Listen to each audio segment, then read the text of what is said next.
Принципно, да повторим, романтикът бяга. Бяга от този свят, който го обкръжава. И неговото принципно бягство се конкретизира в няколко други форми на бягство. По няколко пътя той бяга. Първо, романтикът бяга към едно идеализирано средновековие.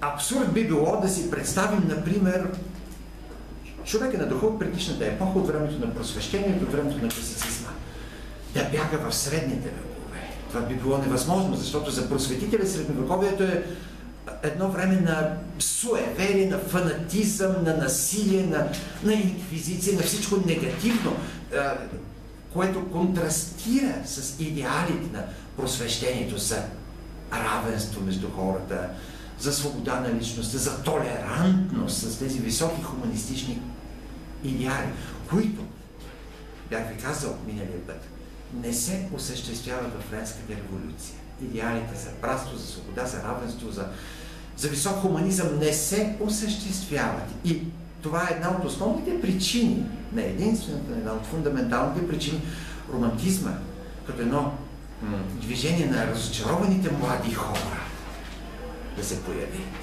Просветителските идеали не се материализират. Това значи би било абсурдно за просветители да си представим, че той би избягал в средните векове, търсейки някаква друга действителност. Не.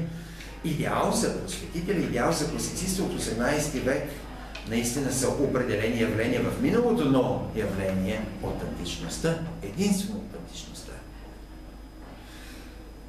Един голям човек на духа, немеца Винкелман от 18 век, той не би могъл да се озове в средните векове. Но затова пък той се чувства много комфортно и той се чувства наистина там, където му е мястото. Той се чувства у дома, така да го кажем, в епохата на Древна Гърция. Обратно, романтиците търсят средните векове с тяхната поезия. Разбира се, романтичното средновековие е много различно от реалното средновековие. Много по-точен е погледа на просветителите към средновековието, отколкото този на романтиците. Но романтиците намират един духовен оазис именно в средновековието, като го романтизират, като го идеализират. Всъщност те романтизират, опоетизират всичко, до което се докоснат. В този случай до средните векове. За тях човека от средновековието със своята монолитна личност, т.е. той представлява монолитна личност, е изключително привлекателен, защото те го съпоставят със своя съвременник, който е слаб, градския жител, раздвоен, несигурен, поддава се на скептицизма и на мировата скръб.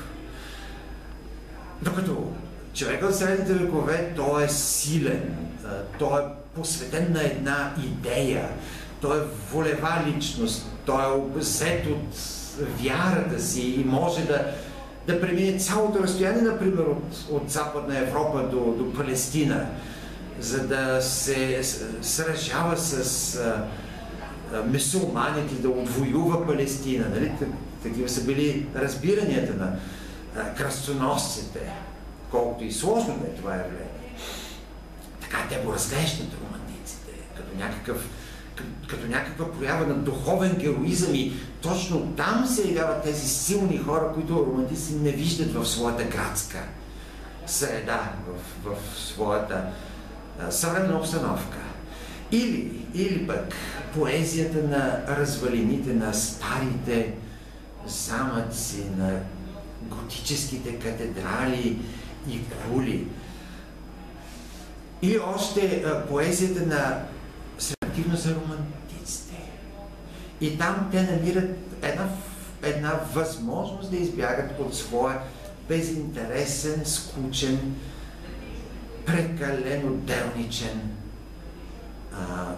свят. Друга форма на бягство, конкретно бягство, в онзи друг свят, свят на нереалната красота, както казва Михаил Друски. Друга такава форма е бягството по посока на екзотиката. Най-често това е изтокът. Изтокът, който още не е засегнат от разрушителното влияние на градската цивилизация, още не е урбанизиран. Значи там има също много интересни личности, както в средните векове. Монолитни, съхранени, неподправени, неповредени. Изтока с неговия патриархален бит, с неговата поезия. Всичко това е една нова възможност за романтика да избяга от неговия безинтересен свят. Не само Близки изток обаче търсят романтиците, те бягат в определени случаи още по-на изток, например към Индия. Трета форма на бягство, трети път, по който романтика бяга от своята сива действителност, това е пътят на приказната фантастика. Тук трябва да си помислим за Хофман и неговите разкази. Един нереален свят се изгражда, който във всяко едно отношение контрастира с обикновената и предвидима действителност на романтиците. Значи това са тези три класически пътища, по които романтикът осъществява своето бягство. Неговото бягство може обаче да се прояви по друг начин. Романтикът може да бяга и в други сфери. Може да бяга в природата, може да бяга в националното, да търси там своя уют, в националното, но това не е етнологически вярното и прецизното схващане на националното, исторически напълно достоверното. Не. Романтикът романтизира това национално, т.е. той се увлича от легендарно историческото, например. Разбира се, тези отделни пътища се пресичат многократно. Ако аз отида в средновековието, не мога да не се докосна до приказно-фантастичното. Ако отида на изток, също. Ако избягам в природата, също ще се докосна най-често до приказно-фантастичното. Ето сега ще ви дам един пример за балада, литературна балада. Една балада от Хайне, която, разбира се развива в една така природна река, защото природна среда, искам да кажа, защото реката Рейн участва в случая, но на преден план излиза въпреки всичко природно-фантастичното. Това е баладата за Лорелай, една зла девойка, нереалистичен образ, естествено, която примамва чрез своята дивна песен лодкарите, които плуват по реката Рейн, съвсем целенасочено, за да загинат, и всеки лодкар, унесен от нейната омайна песен, се блъска в една много опасна скала и загива. С няколко щриха това гениално е показано. Не знае какво предвещава тъгата, що тъй ме гнети. Легенда от мистера отдавни не спирно в душа на кънти. Просторът е хладен и близка, потайно Рейн в ранния мрак. Планинският връх се разискри на слънцето в сетния зрак. Там горе седи непозната девойка, една на света. Сияе в наките златни и вчесва косите си тя. От злато е нейният гребен и песен тя пее на глас. Напева ти чуден, вълшебен, разливан и чудна власт. В малката лодка лодкарят, покъртен, отпуска весла. Той гледа нагоре, не мари опасната стръмна скала. Лодкаря, безумно унесен, поглъщат вълните на край.